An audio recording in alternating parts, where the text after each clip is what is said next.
नमस्कार, welcome to acing chemistry classes. आज का टॉपिक है general method of preparation of monohalides part 2। Part 1 का वीडियो मैंने कर दिया था जिसमें हाइड्रोकार्बन से मतलब एल्केन, एल्कीन, अल्काइन से अल्काइल हेलाइड का प्रिपरेशन मैंने आपके साथ डिस्कस किया था। ये पार्ट 2 है जिसमें हम लोग पहला जो कंपाउंड लेंगे वो कंपाउंड होगा फ्रॉम एल्कोहल। अल्कोहल से हम लोग अल्काइल हेलाइड का प्रिपरेशन देखेंगे। तो अल्कोहल से 3 प्रोसेस होती हैं अल्काइल हेलाइड को बनाने का। 3 प्रोसेसेस होती हैं। पहला जो प्रोसेस होता है वो होता है रिएक्शन विथ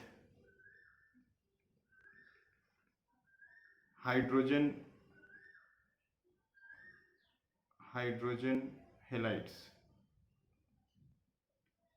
HX के साथ रिएक्शन हम लोग करवाते हैं, ठीक है। इसमें आपको एक छोटे से बात पे ध्यान देना है, वो है कि conc HCl plus anhydrous ZnCl2 को हम लोग लुकस रिएजेंट कहते हैं। क्या कहते हैं? Lucas reagent. यहाँ का रिएजेंट यही है, इस रिएक्शन का रिएजेंट यही है, ठीक है। चलिए फिर और थोड़ा डिटेल में बात करते हैं।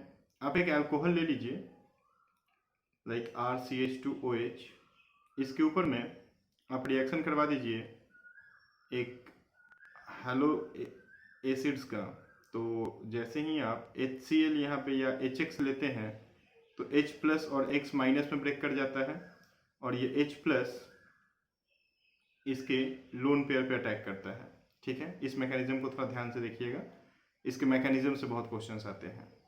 तो H प्लस ऑक्सीजन के लोन पेयर पे अटैक करता है। अटैक करके क्या किया, RCH2OH और देखियो यहाँ पे H आकर के लग गया है ना, ये H आकर के लग गया और ऑक्सीजन के पास अब एक ही लोन पेयर रह गया और ऑक्सीजन का एक इलेक्ट्रॉन हाइड्रोजन के पास चला गया तो ऑक्सीजन कैसा चार्ज अपने ऊपर ले लिया, पॉजिटिव चार्ज ले लिया। अब जब ऑक्सीजन के पास पॉजिटिव चार्ज आ गया तो ऑक्सीजन क्या करेगा, अपने बॉन्ड को यहाँ पे ये जो कार्बन के साथ बॉन्ड बनाया है इस बॉन्ड को ब्रेक कर देगा और कार्बन को के इलेक्ट्रॉन को अपने पास ले लेगा। यही होता है सबसे टर्निंग पॉइंट इस मैकेनिज्म का। और पॉजिटिव चार्ज जो ऑक्सीजन के ऊपर था वो अब कहाँ पे आ जाएगा, वो अब आ जाएगा इस कार्बन के ऊपर में और यहाँ से क्या रिलीज हो गया, H2O रिलीज हो गया।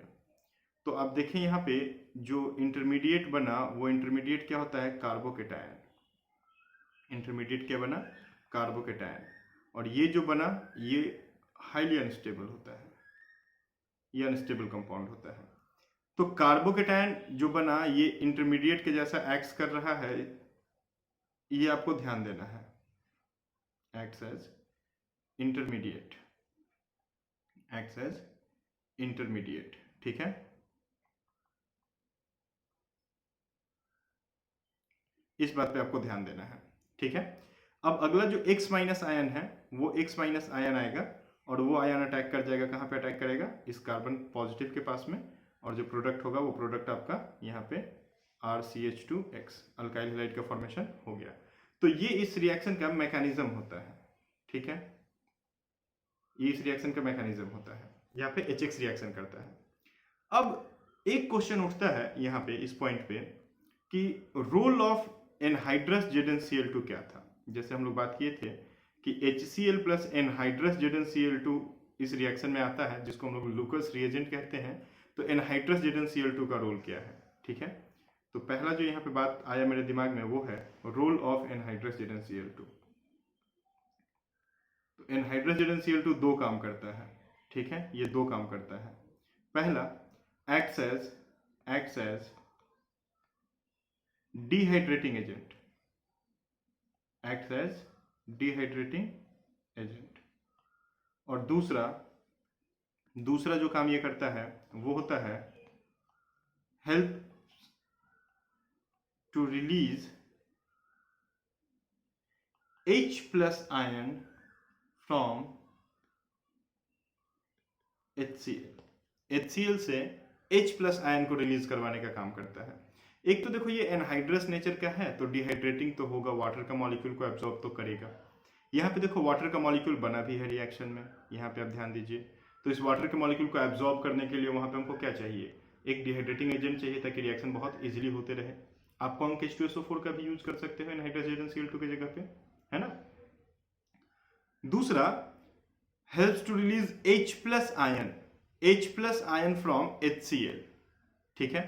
तो क्या होता है भाई, कैसे रिलीज करवाता है H+ आयन को, तो आप ध्यान दीजिएगा कि HCl जैसे ही एनहाइड्रस ZnCl2 के साथ रिएक्ट करता है ना, ये क्लोरीन तुरंत आ जाता है Zn के पास में, क्योंकि एक लेविस एसिड है। तो यहाँ पे H+ रिलीज करवा करके क्या बन जाता है, ZnCl3- बन जाता है। तो देखिए यहाँ पे H+ आयन रिलीज हो गया HCl से, है ना, HCl से H+ आयन रिलीज हो गया, और रिलीज होकर के ये जा करके यहाँ पे आप देखो मैकेनिज्म में इसने H+ आयन ने अटैक करा है, ठीक है। ये तो हो गया पहला बात कि एनहाइड्रस ZnCl2 यहाँ पे क्या रोल प्ले किया, ठीक है। अब आते हैं दूसरे पॉइंट की तरफ में। दूसरा जो पॉइंट है वहां पे है कि इंटरमीडिएट जो बना है वो बना है मेरा कार्बोकेटायन। और हम आपको हमेशा बोलते हैं एक बात जो आप अपने दिमाग में एकदम बैठा के रखिए, reactivity of substrate is directly proportional to stability of intermediate. वो सबस्ट्रेट ज्यादा रिएक्टिव होगा उस रिएक्शन के लिए जिस रिएक्शन में उसका इंटरमीडिएट सबसे ज्यादा स्टेबल होगा। क्लियर है मेरी बात? Reactivity of substrate toward any reaction is directly proportional to the stability of intermediate. तो यहां पे भाई लुकस रिएजेंट के साथ रिएक्शन है, लुकस रिएजेंट के साथ अल्कोहल का रिएक्शन है और इंटरमीडिएट कार्बोकेटायन बन रहा है। तो हम क्या बोल सकते हैं कि reactivity of alcohol toward Lucas reagent या टुवर्ड H हम लोग बोल देते हैं, is directly proportional to stability of carbocation, क्योंकि इंटरमीडिएट क्या था, कार्बोकेटायन था। ये बहुत ही की पॉइंट होता है, इस रिएक्शन का की पॉइंट यही है, ठीक है। क्वेश्चंस यहां से बहुत आते हैं। तो देखो इस पॉइंट को लेकर के हम एक और बात कर सकते हैं। वो क्या बात कर सकते हैं, ease of reactivity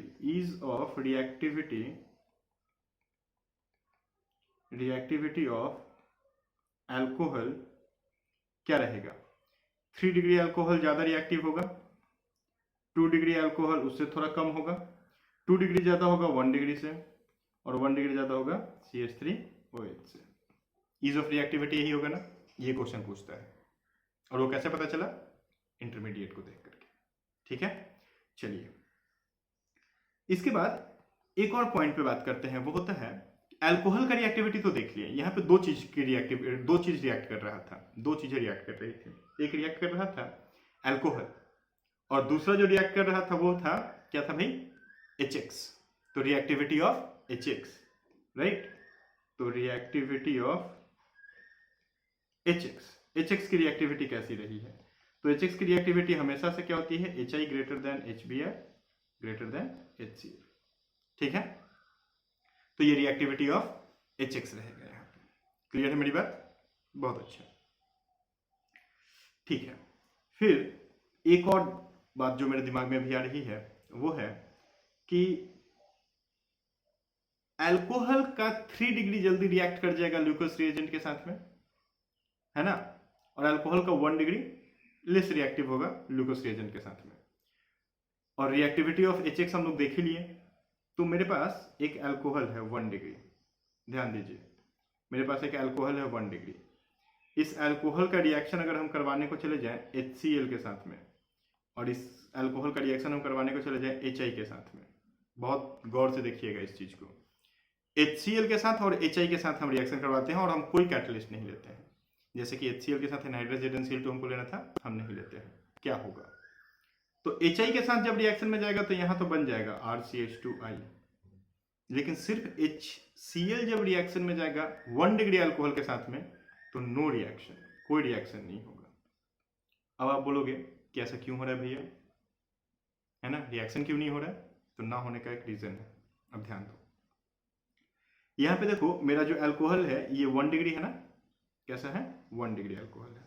1 degree alcohol मतलब लीस्ट रिएक्टिव अल्कोहल बोल सकते हैं हम लोग विथ लुकोस रिएजेंट, ठीक है।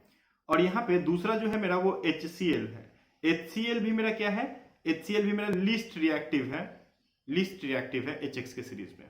तो HX में सबसे कम रिएक्टिव HCl, और अल्कोहल्स में इस रिएक्शन के लिए एज ऑफ रिएक्टिविटी में 1 डिग्री अल्कोहल का रिएक्टिविटी बहुत ही कम है। तो देखो सबस्ट्रेट और रिएजेंट दोनों की रिएक्टिविटी कम है। अब अगर कैटलिस्ट नहीं डालोगे तो रिएक्शन नहीं होगा, तो इसीलिए यहां पे रिएक्शन नहीं होने वाला है, तो नो रिएक्शन। ध्यान रखिएगा मेरी बात को, जब तक आप यहां पे कोई एक कैटलिस्ट नहीं लेते हो जो कैटलिस्ट डिहाइड्रेटिंग एजेंट और H+ आयन को रिलीज करवाने में हेल्प करे, तब तक ये रिएक्शन नहीं होगा। तो आप एनहाइड्रस ZnCl2 ले लो, आप यहाँ पे H2SO4 ले लो, रिएक्शन हो जाएगा, लेकिन उसके बिना रिएक्शन नहीं होगा। ठीक है, चलिए इस चीज को अपने दिमाग में रखिए। और एक बात मेरे दिमाग में आ रही है, वो है कि लुकस रिएजेंट के साथ रिएक्शन का रिएक्टिविटी 3 डिग्री में ज्यादा होता है। तो एक काम करते हैं, हम लोग यहाँ पे एक 3 डिग्री अल्कोहल, एक 2 डिग्री अल्कोहल और एक 1 डिग्री अल्कोहल को ड्रॉ करते हैं। ठीक है, एक 3 डिग्री अल्कोहल है मेरे पास, एक 2 डिग्री अल्कोहल है मेरे पास, और एक 1 डिग्री अल्कोहल है मेरे पास। ठीक है, हम अगर इन अल्कोहल्स को रिएक्ट करवा दें लुकस रिएजेंट के साथ में, ध्यान दीजिएगा बेटा, किसके साथ में? लुकस रिएजेंट के साथ में। यहाँ पे हम क्या डाल दें? Lucas reagent. और याद हो गया होगा लुकस रिएजेंट क्या होता है? लुकस रिएजेंट होता है conc HCl plus anhydrous ZnCl2। अगर हम डाल दें तो क्या होगा? 3 डिग्री वाला जल्दी रिएक्शन कर जाएगा, 2 डिग्री वाला थोड़ा लेट से करेगा, और 1 डिग्री वाला शायद ना करे या फिर बहुत ही लेट से करे, है ना। तो यहाँ पे एक जो बहुत ही ज्यादा याद रखने का पॉइंट है वो है कि कोई भी अल्कोहल जब लुकस रिएजेंट के साथ रिएक्शन करता है तो रिएक्शन करते हुए वो जब प्रोडक्ट का फॉर्मेशन करेगा, जब अल्काइल हैलाइड का फॉर्मेशन होगा, अल्काइल क्लोराइड जब बनेगा, तो साथ ही साथ एक टर्बिडिटी हो जाएगा, साथ ही साथ वहां पे रिएक्शन में हमको सॉल्यूशन में टर्बिडिटी दिखेगा। ठीक है, तो जो जितना जल्दी रिएक्शन करेगा वो उतना जल्दी टर्बिडिटी दिखाएगा। तो 3 डिग्री सबसे ज्यादा जल्दी रिएक्शन करेगा, तो 3 डिग्री में टर्बिडिटी हमको तुरंत मिल जाएगा, 2 डिग्री में थोड़ा देर से मिलेगा, और 1 डिग्री में बहुत लेट से मिलेगा या फिर नहीं मिलेगा, है ना। तो हम लोग क्या बोलते हैं कि भाई जो टर्बिडिटी अपीयर की बात है तो वो 1 डिग्री के अंदर में बहुत लेट होगा और 3 डिग्री के अंदर में बहुत जल्दी होगा। तो यहाँ पे हम लोग को क्या दिखेगा कि टर्बिडिटी विद इन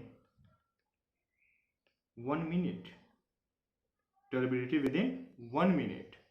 यहाँ पे 2 डिग्री में क्या होता है कि टर्बिडिटी जो है ये थोड़ा लेट से मिलता है, तो हम लोग क्या बोलेंगे? Turbidity with in 5 minute, 5 minute के अंदर हम लोग को टर्बिडिटी मिल जाएगा। और 1 डिग्री के केस में क्या हो जाता है कि टर्बिडिटी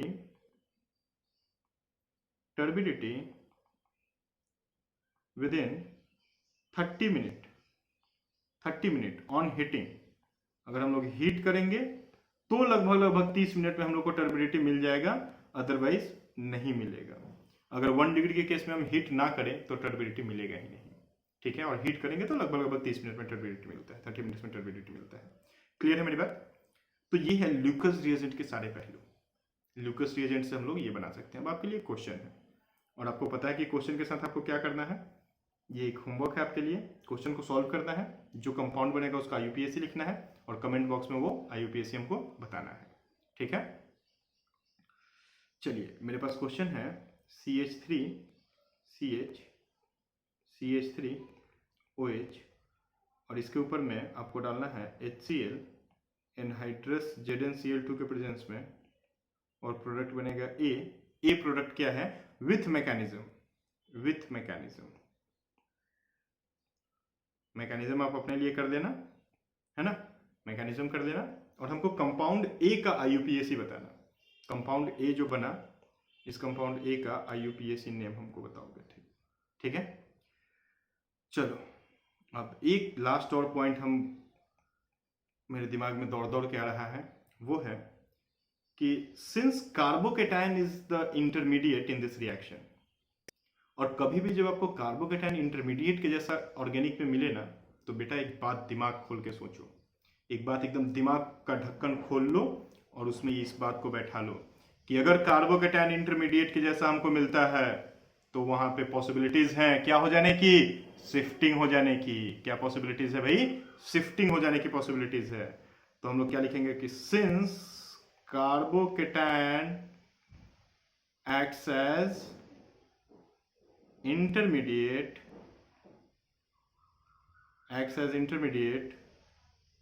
so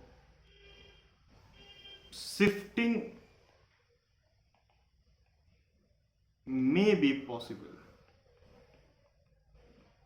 शायद शिफ्टिंग हो सकता है। ठीक है, अब ये शिफ्टिंग क्या है? अब आप बोलोगे भैया ये तो शिफ्टिंग क्या है, ये तो आप बताए नहीं हो। तो नहीं, ये मैं बताया हूं आपको, आप जा करके हाइड्रोकार्बन्स वाले वीडियोस में चेक करो। एल्कीन में आपको मैंने शिफ्टिंग सिखाया था। ठीक है, तो शिफ्टिंग होता है दो टाइप का। अगर यहाँ पे हम बात करें तो एक होता है 1,2 हाइड्राइड शिफ्ट। क्या होता है? 1,2 हाइड्राइड शिफ्ट। और एक होता है 1,2 मिथाइल शिफ्ट। 1,2 मिथाइल शिफ्ट, है ना। एक होता है हाइड्राइड ग्रुप का शिफ्टिंग और एक होता है मिथाइल ग्रुप का शिफ्टिंग। दो शिफ्टिंग होता है। चलो एक एग्जाम्पल दे करके एक क्वेश्चन आपके लिए दे देते हैं। ठीक है, एक एग्जाम्पल देते हैं शिफ्टिंग का, अच्छे से समझो इस चीज को। CH3 CH CH3 CH2OH, है ना। ये मेरे पास एक अल्कोहल है। इस अल्कोहल में अगर हम रिएक्शन करवा देंगे HCl का एनहाइड्रोजन Cl2 के प्रेजेंस में, ठीक है, तो क्या होगा भाई? क्या होगा? H+ तो यहाँ पे बनेगा, ध्यान दो आप, H+ बनेगा, Cl- हो जाएगा, ZnCl3 बन जाएगा। और ये H+ कहाँ अटैक करता है? इसके लोन पेयर पे अटैक करता है, राइट। लोन पेयर पे अटैक करता है तो H+ आया भाई लोन पेयर पे। अब H+ जब लोन पेयर पे आया तो क्या बनाएगा? ध्यान देना बेटा, H+ जब लोन पेयर पे आएगा तो क्या बनाएगा? बनाएगा CH3 CH CH3 CH2, यहाँ पे क्या हो गया? OH, और यहाँ पे ऑक्सीजन के ऊपर पॉजिटिव चार्ज। जैसे ही ऑक्सीजन पे पॉजिटिव चार्ज आएगा, ऑक्सीजन यहाँ से बॉन्ड तोड़ देगा और बॉन्ड तोड़ करके पॉजिटिव चार्ज को ट्रांसफर कर देगा कार्बन के ऊपर में, और कार्बोकेटायन इंटरमीडिएट का फॉर्मेशन हो गया। यहाँ पे जो मेरा कार्बोकेटायन इंटरमीडिएट बना, वो कार्बोकेटायन इंटरमीडिएट मेरा कितना डिग्री बना है भाई? 1 डिग्री बना है। ध्यान दीजिएगा, कार्बोकेटायन इंटरमीडिएट मेरा कितना डिग्री बना है? 1 डिग्री बना है। 1 डिग्री इंटरमीडिएट बना। अब हमको क्या करना है? 1 डिग्री इंटरमीडिएट बना है तो यहाँ पे आप ठीक बगल वाले कार्बन पे ध्यान दो। ये ठीक बगल वाला कार्बन, एकदम एडजेसेंट कार्बन, ये कार्बन 3 डिग्री है। ये कार्बन कितना डिग्री है? 3 डिग्री। अब ये कंपाउंड ना, ये कार्बोकेटायन ना अपने अंदर रीअरेंजमेंट शुरू करेगा। ये क्या सोचेगा कि अगर पॉजिटिव चार्ज को हम बगल वाले कार्बन पे शिफ्ट कर देते हैं और बदले में बगल वाले कार्बन से कोई ग्रुप को अपने ऊपर ले लेते हैं, अब ये ग्रुप दो ही हो सकता है, हाइड्रोजन और मिथाइल। अगर हाइड्रोजन है तो हाइड्रोजन जाएगा, हाइड्रोजन अवेलेबल नहीं है तो मिथाइल जाएगा। इसीलिए हम लोग बोलते हैं 1,2 हाइड्राइड शिफ्ट और 1,2 मिथाइल शिफ्ट। तो हाइड्राइड शिफ्ट या मिथाइल शिफ्ट। तो यहाँ पे हाइड्रोजन है तो ये कार्बोकेटायन क्या सोचेगा कि हम हाइड्रोजन को अपने ऊपर बुला लेते हैं और पॉजिटिव चार्ज को 3 डिग्री पे डाल देते हैं और एक रीअरेंजमेंट कर जाते हैं। तो यहाँ पे एक रीअरेंजमेंट हो जाएगा। क्या रीअरेंजमेंट हो जाएगा? 1,2 हाइड्राइड शिफ्ट, 1,2 हाइड्राइड शिफ्ट। ठीक है, कैसा हो जाएगा भाई? 1,2 हाइड्राइड शिफ्ट में क्या हो जाएगा? देखो, ये पॉजिटिव चार्ज आ जाएगा यहाँ पे और ये हाइड्रोजन चला जाएगा यहाँ पे। ठीक है, ये एक रीअरेंजमेंट हो गया। और यहाँ पे जो प्रोडक्ट बना वो कैसा? अब जो रीअरेंज कार्बोकेटायन बनेगा वो देखो 3 डिग्री रीअरेंज कार्बोकेटायन रहेगा। CH3 यहाँ पे हो गया CH3 और ये हो जाएगा पॉजिटिव चार्ज। देखो अब ये जो बना ये कितना डिग्री बना? 3 डिग्री बना। अब इसके ऊपर में X- अटैक करेगा, बिल्कुल। अब यहाँ पे X- आएगा, ये अटैक करेगा और आपका जो फाइनल प्रोडक्ट बनेगा वो फाइनल प्रोडक्ट कहाँ पे बनेगा? 3 डिग्री पे बनेगा। ठीक है, 3 डिग्री पे बना। तो हाइड्रोक्सी ग्रुप था 1 डिग्री पे, ध्यान दीजिएगा बेटा, हाइड्रोक्सी ग्रुप था यहाँ पे 1 डिग्री पे, और यहाँ जो फाइनल प्रोडक्ट हम लोग का बना वो कितने डिग्री पे बना? 3 डिग्री पे। यही होता है हाइड्राइड शिफ्ट। अगर इस हाइड्रोजन के जगह पे अगर हाइड्रोजन नहीं होता, मिथाइल होता, तो मिथाइल शिफ्ट हो जाता, है ना। तो चलिए मिथाइल शिफ्ट वाला हम क्या करते हैं, आपके लिए एक क्वेश्चन में डाल देते हैं। ठीक है, और फिर से आपको मिथाइल शिफ्टिंग करवाना है। कंपाउंड जो आएगा उसका IUPAC निकालना है और IUPAC निकाल के कमेंट बॉक्स में हमको बताना है। और ये क्वेश्चन नंबर है 2। ऊपर जो क्वेश्चन हम दिए थे ये क्वेश्चन नंबर था 1, तो वहां पे भी आप ऐसे ही मेंशन कर दीजिएगा, homework question number 2, homework question number 1, और फिर आप आंसर ऐसे ही रखिएगा। CH3 C CH3 और यहाँ पे देखो हाइड्रोजन के जगह पे हम CH3 ही डाल दिए और यहाँ पे CH2OH रखे हैं। अब आप इसके ऊपर क्या करवा दीजिए, HCl डाल दीजिए, कॉन्क HCl डाल दीजिए और एनहाइड्रस ZnCl2 डाल दीजिए, एनहाइड्रस ZnCl2 डाल दीजिए, प्रोडक्ट बनेगा A। ठीक है, A प्रोडक्ट का IUPAC आपको बताना है, आप अपना करके जो भी आएगा वो बता दो हमको। क्लियर है मेरी बात? चलो भाई, तो ये हो गया कंप्लीट, लुकस रिएजेंट के लगभग सारे पहलू कंप्लीट हो गए, है ना। उम्मीद है आपको समझ में आया होगा। अब अगले रिएक्शन की तरफ चलते हैं। ये तो हम लोग बात किए थे कि भाई 3 तरह का रिएक्शन होता है अल्कोहल से। ये पहला हो गया लुकस रिएजेंट से, रिएक्शन विथ HX के साथ में। अब दूसरे के तरफ में हम लोग आते हैं, सेकेंड वाले के तरफ में आते हैं, reaction with phosphorus halides, reaction with phosphorus halides.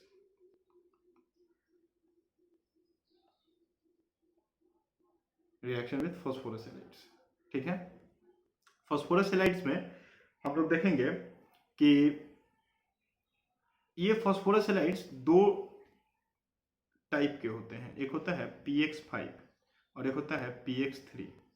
PX5 जो होता है इसमें आता है PCl5 और PX3 जो होता है इसके अंदर में आ जाएगा आपका PBr3 और PCl3, है ना, और PI3।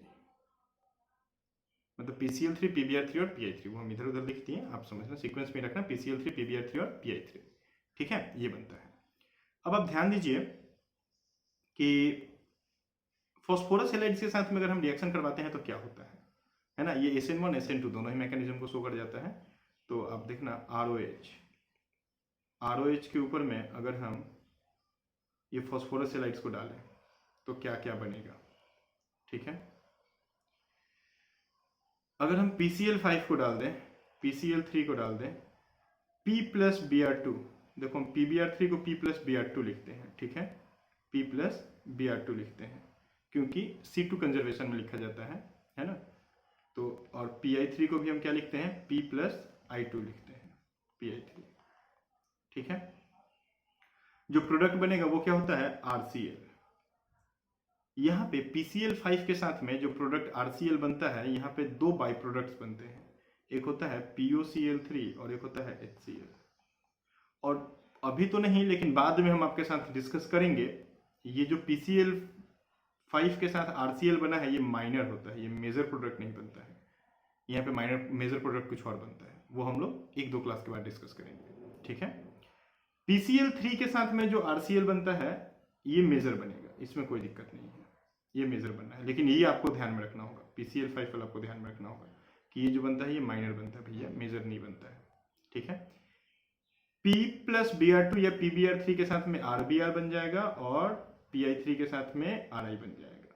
जैसा आप हैलाइड लोगे वैसा आपका प्रोडक्ट बनता चला जाएगा। क्लियर है मेरी बात? कोई दिक्कत नहीं। तो फॉस्फोरस हैलाइड्स के साथ में हम लोग ऐसे ही कर सकते हैं, फॉस्फोरस हैलाइड्स के साथ ऐसा होता है। क्लियर है? चलिए तीसरा प्रिपरेशन हम लोग देखते हैं। तीसरा, इसको हम लोग बोलते हैं रिएक्शन विथ डार्जन्स रिएजेंट, है ना। डार्जन्स रिएजेंट हम लोग बोलते हैं, डार्जन्स रिएजेंट। डार्जन्स रिएजेंट का यूज करके हम लोग बना सकते हैं। डार्जन्स रिएजेंट क्या होता है, तो थियोनाइल क्लोराइड, इसका जो रिएजेंट होता है वो होता है SOCl2। पायरिडीन बेस के साथ में रिएक्शन में डालते हैं, पायरिडीन बेस के साथ में। SOCl2 का नाम होता है, SOCl2 का नाम होता है क्या, थियोनाइल क्लोराइड, थियोनाइल क्लोराइड, है ना। कभी भी अगर हम लोग किसी अल्कोहल का रिएक्शन करवा देंगे SOCl2 के साथ में, अल्कोहल का रिएक्शन अगर हम लोग SOCl2 के साथ में करवाते हैं तो ये क्या बनता है, ये बनता है RCl और साथ में 2 प्रोडक्ट बनेगा, एक बनेगा SO2 और एक बनेगा HCl। यहाँ पे देखो SO2 गैसियस फेज में होता है और HCl भी गैसियस फेज में होता है। तो ये लोग तुरंत कंटेनर से क्या हो जाएगा, बाहर चला जाएगा। तो ये लोग जब कंटेनर से बाहर चला जाएगा तो सिर्फ क्या रह जाएगा कंटेनर में, अल्काइल क्लोराइड। अब ये अल्काइल क्लोराइड प्योर हो गया। देखो इसमें का जो भी बाई प्रोडक्ट्स था, जो भी इम्प्योरिटीज था, वो सब क्या हो गया, बाहर निकल गया, वो सब गैसियस फेज में था। तो डार्जन्स रिएजेंट सबसे इंपॉर्टेंट रिएक्शन बन जाता है। इसलिए बन जाता है क्योंकि इस रिएक्शन में तुमको प्यूरिफिकेशन और सेपरेशन की जरूरत नहीं पड़ती है। इस रिएक्शन में प्रोडक्ट जो होता है वो प्योर होता है और ये ओनली फॉर अल्काइल क्लोराइड होता है। क्या हम बोल सकते हैं, only for RCl। Alkyl chloride को ही सिर्फ इससे बना सकते हैं, अल्काइल ब्रोमाइड और अल्काइल आयोडाइड को नहीं बना सकते हैं। तो चलो भाई बात करते हैं, है ना। SOBr2 and SOI2 are unstable at room temperature,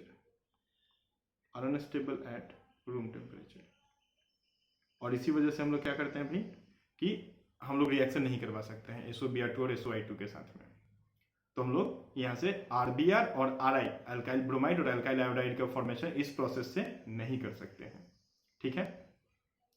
तो ये 3 प्रोसेस है आपके पास अल्कोहल से अल्काइल हैलाइड बनाने का। 3 प्रोसेस कौन कौन सा है? पहला जो प्रोसेस है वो है लुकस रिएजेंट का।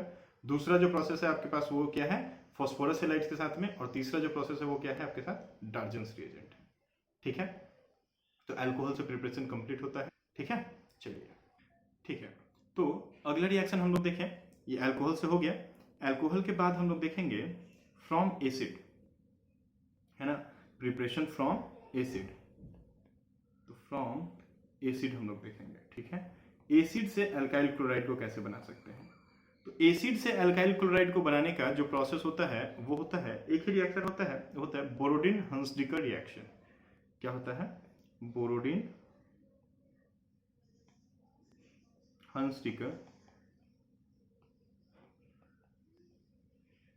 हंसडिकर्स रिएक्शन, ठीक है। बोरोडिन हंसडिकर्स रिएक्शन, ये एक रिएक्शन होता है जिस रिएक्शन के थ्रू हम लोग इसको बना सकते हैं, ठीक है। बोरोडिन हंसडिकर रिएक्शन के थ्रू बना सकते हैं। अब क्या होता है इस रिएक्शन में, आप ये देखो, आपको रिएक्शन में सबस्ट्रेट जो चाहिए होगा वो होगा silver salt of fatty acid. आपका जो सबस्ट्रेट होगा वो क्या होगा? Silver salt of fatty acid, एक एसिड का सिल्वर सॉल्ट, ठीक है। ध्यान रखिएगा बेटा, silver salt of fatty acid, silver salt of fatty acid, है ना, आपको ये रखना होगा। Silver salt of fatty acid का रिएक्शन आप X2 के साथ में करवा दो। किसके साथ में करवा दो? X2 के साथ में। अब फिर से ध्यान देने वाली जो बात है वो है X2 यहाँ पे Cl2 हो सकता है या Br2 हो सकता है, Cl2 और Br2 ही हो सकता है, ठीक है। Cl2 या Br2 हो सकता है, F2 और I2 नहीं हो सकता, ठीक है। तो silver salt of fatty acid का रिएक्शन X2 के साथ में करवा दीजिए। X2 पे आपको ध्यान रखना होगा कि X2 क्या होना है, और इसका रिएक्शन आप करवा दो इनर्ट मीडियम CCl4 के प्रेजेंस में। CCl4 के प्रेजेंस में जैसे ही आप इसका रिएक्शन करवाते हो, आपका जो प्रोडक्ट होगा वो बन जाएगा, वो हो जाएगा RX plus CO2 plus AgX। जो भी आप हेलाइड यहाँ पे लोगे वो उसका सिल्वर हेलाइड निकल जाएगा, सिल्वर क्लोराइड या सिल्वर ब्रोमाइड बाहर निकलेगा। अब यहाँ पे ध्यान देने वाली जो बात है वो है कि देखो RX बना, RX में एक कार्बन का नंबर डिक्रीज कर जाता है reacting silver salt of fatty acid से, है ना। एक कार्बन देखो यहाँ पे CO2 बन के निकल जाता है, तो डिसेंडिंग सीरीज का रिएक्शन हो जाता है। अगर हम लोग यहाँ पे बात करें तो ये क्या है? डिसेंडिंग सीरीज का रिएक्शन है ना, डिसेंडिंग सीरीज का रिएक्शन है ये, डिसेंडिंग सीरीज का रिएक्शन है। कार्बन का नंबर कम हो जाता है। एक एग्जांपल आपको हम देते हैं, आप ध्यान दीजिएगा। CH3 C double bond OOAG, right, इसके ऊपर आप रिएक्शन करवा दो Cl2 का इन प्रेजेंस ऑफ CCl4। तो आप ध्यान दो यहाँ पे कितना कार्बन है? 2 कार्बन, एक यहाँ और एक यहाँ। प्रोडक्ट जो बनेगा वो प्रोडक्ट क्या हो जाएगा? प्रोडक्ट देखो R के साथ X आके लग जाता है तो RX बन जाता है। तो R क्या है मेरा? CH3। तो CH3 के साथ X आके लग गया तो X क्या है? Cl, तो CH3Cl बन गया। प्लस क्या निकला? CO2 और साथ में क्या निकला? AgCl। तो यहाँ पे देखो ये जो प्रोडक्ट बना, अभी इस प्रोडक्ट में कितना कार्बन है? 1 कार्बन है। तो देखो तो कार्बन का नंबर डिक्रीज कर गया ना, डिसेंडिंग सीरीज का रिएक्शन हो गया ये। क्लियर मेरी बात? इंपॉर्टेंट होता है, काफी इंपॉर्टेंट होता है। डिसेंडिंग सीरीज के पास 2 रिएक्शन है। पहला रिएक्शन है ऐसे है बहुत सारा, एसिड से हम आपको बताते हैं। एसिड से आपके पास 2 डिसेंडिंग सीरीज का रिएक्शन है। पहला होता है डिकार्बोक्सिलेशन ऑफ कार्बोक्सिलिक एसिड, जहां पे आप क्या करते हो? सॉल्ट ऑफ सोडियम को, है ना, सोडा लाइम के साथ रिएक्ट करवा करके एल्केन बना लेते हो, ठीक है, पहला। दूसरा ये बोरोडिन हंसडिकर रिएक्शन, इस रिएक्शन में आप क्या करवाते हो? सॉल्ट ऑफ एसिड को, सॉल्ट ऑफ सिल्वर को आप रिएक्ट करवाते हो X2 के साथ में, और रिएक्ट करवा करके आप क्या बना लेते हो? अल्काइल क्लोराइड बना लेते हो, तो दोनों में एक जगह पे एल्केन बनता है और एक जगह पे अल्काइल हैलाइड बनता है, एक जगह पे एल्केन बनता है और एक जगह पे अल्काइल हैलाइड बनता है, लेकिन दोनों में एक एक कार्बन कम हो जाता है। ध्यान रखना, कन्वर्सन में बहुत हेल्प करेगा। ठीक है, चलो ये तो हो गया एसिड से प्रिपरेशन।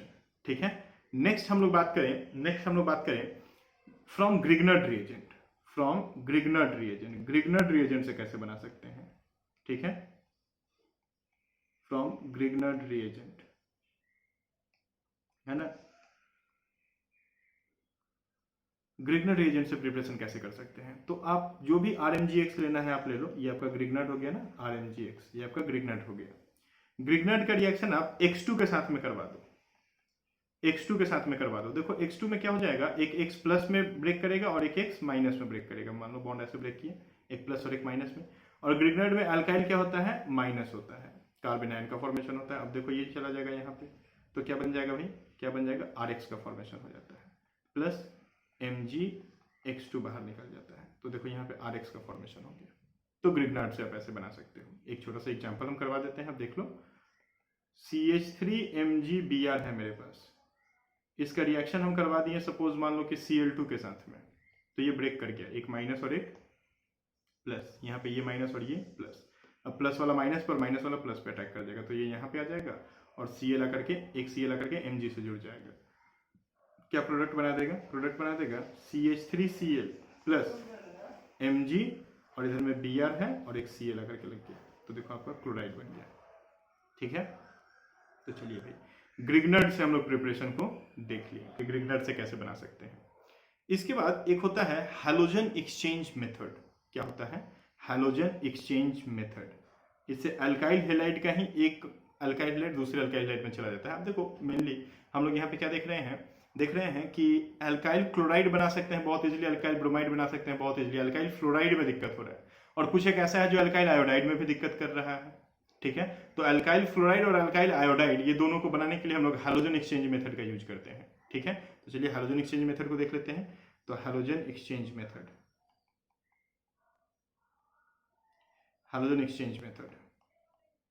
दो रिएक्शंस होती हैं हैलोजन एक्सचेंज में, है ना।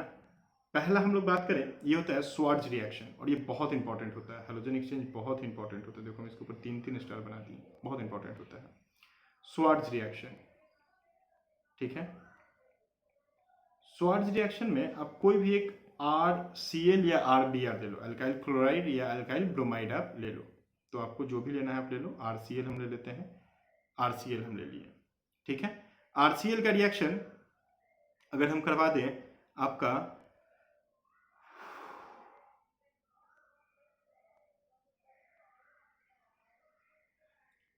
HgF2 के साथ में, HgF2 के साथ में, तो क्या हो जाएगा, हैलोजन एक्सचेंज होगा। देखो यहाँ पे 2 फ्लोरीन है ना, तो इसका 2 मॉलिक्यूल ले लेते हैं। ये दोनों फ्लोरीन चला जाएगा कहाँ पे, दोनों क्लोरीन चला जाएगा फ्लोरीन की जगह पे, और फ्लोरीन आ जाएगा किसके जगह पे, क्लोरीन की जगह पे। देखो हैलोजन एक्सचेंज हो रहा है, दिख रहा है, ये हैलोजन एक्सचेंज हो जाएगा, फ्लोरीन और क्लोरीन आपस में एक्सचेंज हो जाएगा, और क्या बन जाएगा, यहाँ पे 2RF प्लस HgCl2, है ना, ये रिएक्शन हो जाता है। तो स्वार्ट्ज रिएक्शन इसको बोलते हैं। क्लियर है मेरी बात, स्वार्ट्ज रिएक्शन। दूसरा जो हैलोजन एक्सचेंज रिएक्शन होता है वो होता है फिंकलस्टीन रिएक्शन।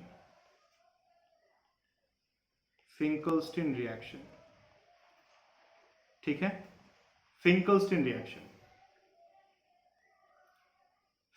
रिएक्शन में क्या होता है, जो भी आपका अल्काइल क्लोराइड या अल्काइल ब्रोमाइड आप लेना है वो ले लो। इसका रिएक्शन आप Na सोडियम आयोडाइड के साथ में करवा दो, एसीटोन के प्रेजेंस में। देखो यहाँ पे हैलोजन एक्सचेंज हो जाएगा, क्लोरीन चला जाएगा कहाँ पे, आयोडीन वाले जगह पे, और आयोडीन आ जाएगा क्लोरीन वाले जगह पे। हैलोजन्स का एक्सचेंज हो गया।